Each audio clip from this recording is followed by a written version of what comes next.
A very good morning to every one of you. Thank you, Pastor Jim, for the time that you've given to me to speak today. I would like to follow Pastor Jeremy trademark. Turn to your neighbor and say, God love you.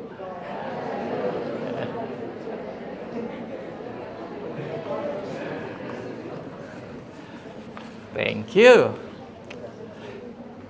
This week we're examining some ability to grow, right? You have learned about emotional quotient. And also you have learned about intellectual quotient. And yesterday you learned about cultural. This element will help you to become a better person. But today, I want to bring something to you to bring you success. This is what the NVIDIA CEO, Jensen Huang says. Greatness is not intelligence. You agree? Greatness comes from character. And character isn't formed out of smart people. It's formed out of people who suffer. His statement gives me a comfort because I'm a slow learner. Meaning I have a chance to be a success. That's why today I want to talk about enhancing adversity quotient with Jesus. Have you heard about adversity quotient before? What does it mean? AQ, adversity quotient, is ability to face and overcome difficulties in life. Or in other words, that's how you keep going and find solution when life gets tough. I still remember when I was small, my mother said this to me, Danny, when you become adult, remember to work hard. Because that's the only way you can succeed. Every day my mother keep talking about this one. That makes me scared. And I asked my mother, Mommy, Ma, when Jesus will come? Why you ask that question? I hope Jesus come before I get an adult. I don't want to work hard. Like it or not, whether you are good people, bad people, you're small or big, you are smart or slow learner, one day you need to face difficulties. Right? And each one of us have different types of ability how to handle difficulties in my life. Stress and even hardship, if we we can't manage well, it brings anxiety and worries. For a small boy like my son, his worry is, what is my gift for my birthday tomorrow? But for us, as for some workers, your worry could be different. While for you as student, maybe your stress could come from your relationship. Whether your relationship with your friends, housemate, your classroom,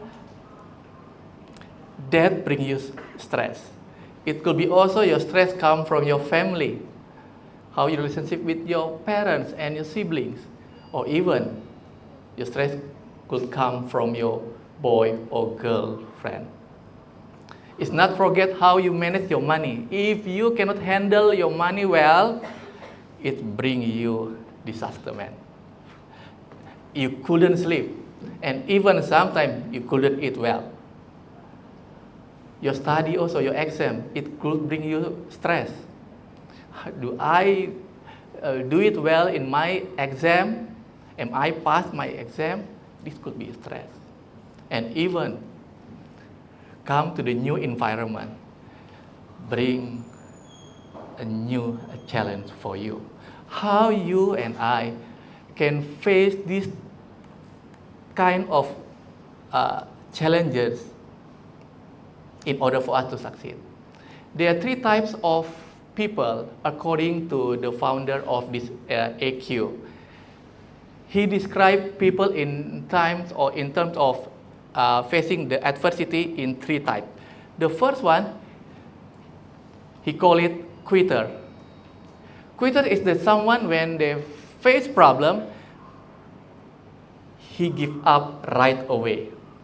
He say, ayah, tak boleh lah, this one I cannot lah, this one I cannot. And even sometimes he say, ayah, he blame others, or he blame the situation for the certain things. He easy to grumble. This is the first type of person.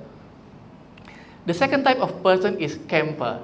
Camper is someone like, oh, I feel enough. It's good enough for me. I do my routine every day. That's enough for me. I don't want any challenge in my life. Soon or later, he become quitters.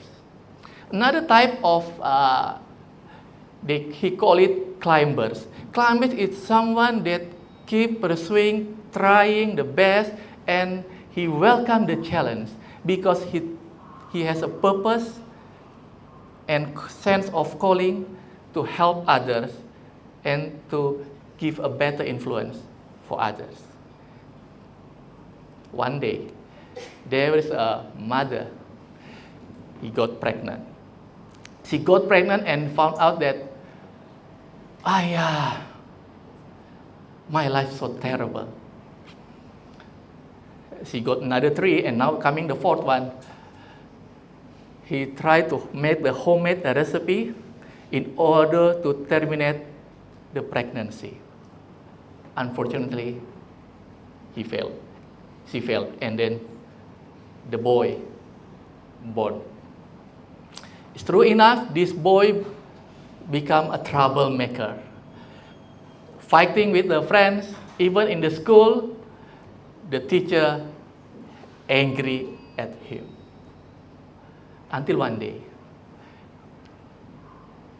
the teacher kicked him out from the school because he threw a chair to the teacher.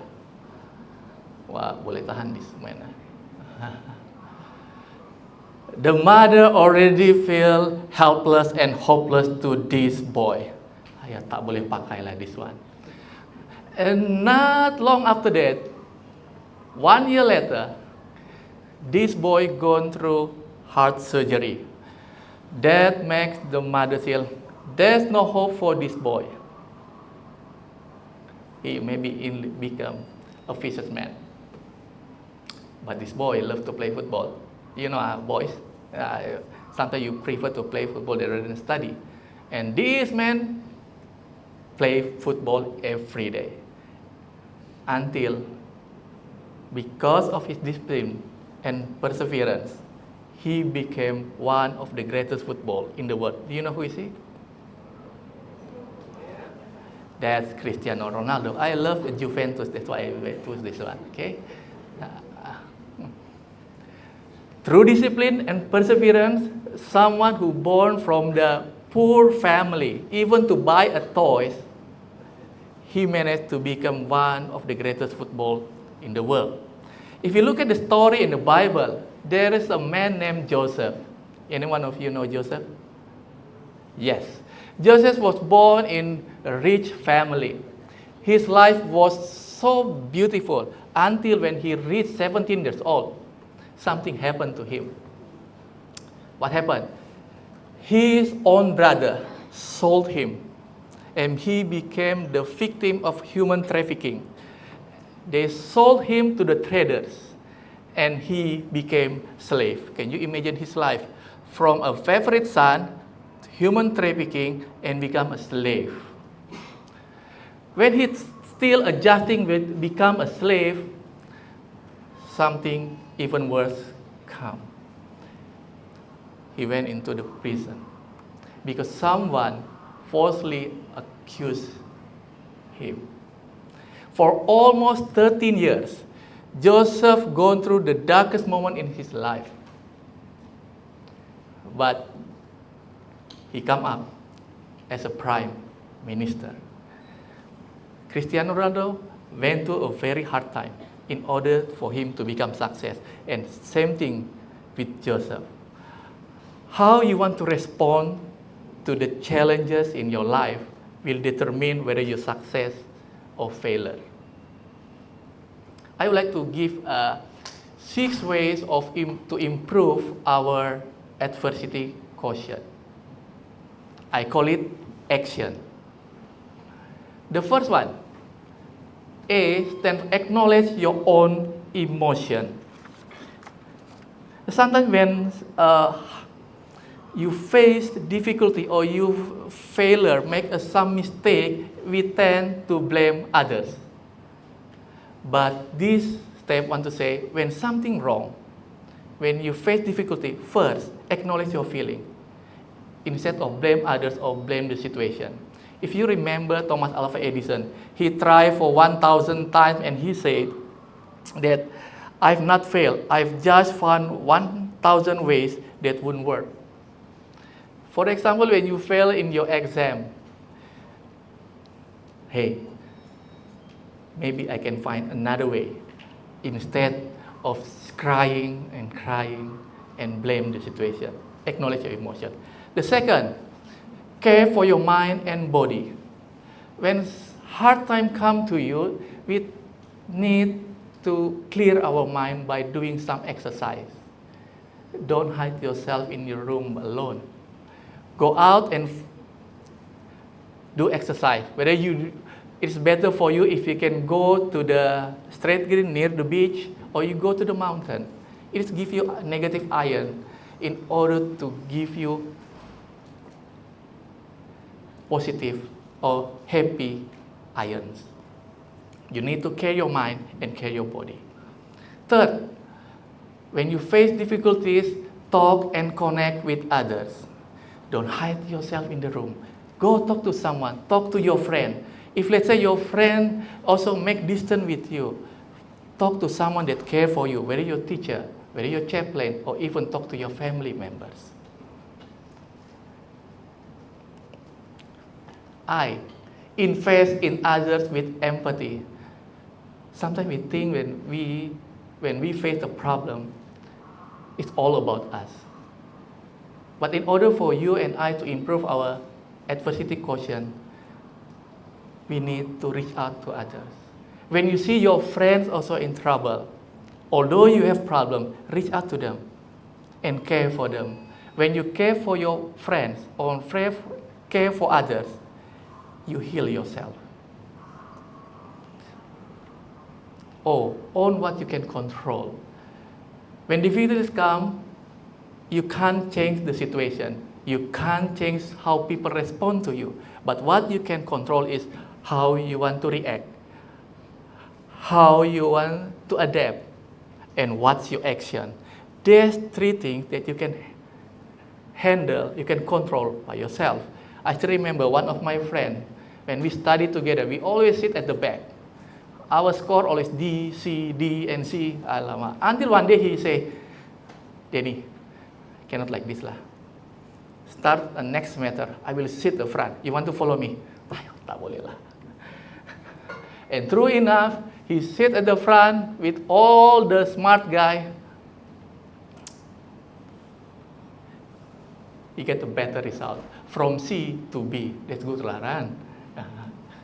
Do something. Instead we grumble, do something. For example, when your exam is not good, maybe you can check the position. Maybe for example, let's say you study only last night. Better study at one day ahead. Try something different. The last one, in order for you to improve your adversity question, I will say, nurture your faith in God. Nurture your faith in God. Romans 8 verse 28 says, and we know that in all things God works for good of those who love Him. God works for good of those who love Him. This Bible wants to say, when something, difficulties, hardship, suffering come to you, God works on it. Of course, God didn't give you the painful, but He allowed you to go through this situation because what? He works for your good, for your own benefit. Good is referred to your character. This is what the Jensen Huang just now said. To build your character, we need to go through hardship. Sometimes when in terms of hardship, we can't find anyone. It seems like we're alone and no one understands us. But I want to suggest, my friend, you need to find and seek God. Why? Because Jesus himself, he went through the same experience. Near the Garden of Jerusalem, he prayed with his 3 friends. He asked them to pray with him. And even he says, my soul is very sorrowful and even to death. And he wept alone. In the morning, he found out his friend left him alone. It's not only that, his closest friend, Judas, betrayed him in very crucial moment. Furthermore, his mother made us distant with him, and even his brother rejected him. At the cross, Jesus cried out and said, my God, why you forsaken me? He experienced forsaken is real. His suffering is real. That's why he can understand you. If no one understands you, your friends, your colleagues, human can't understand you, I would like to suggest to come to him. Come to Jesus, because he understands what you feel, because he understands what you go through. If you look at your friend, that your friend gone through hardship, suggest him to look at Jesus, because Jesus understands your suffering. I want to close with this statement. This is God's promise to you and me. Hebrews 13 verse 5 says, never will I leave you, never will I forsake you. I am with you always, even to the end of the age. That's God's promise for you and me, because he can turn your ending into a new beginning.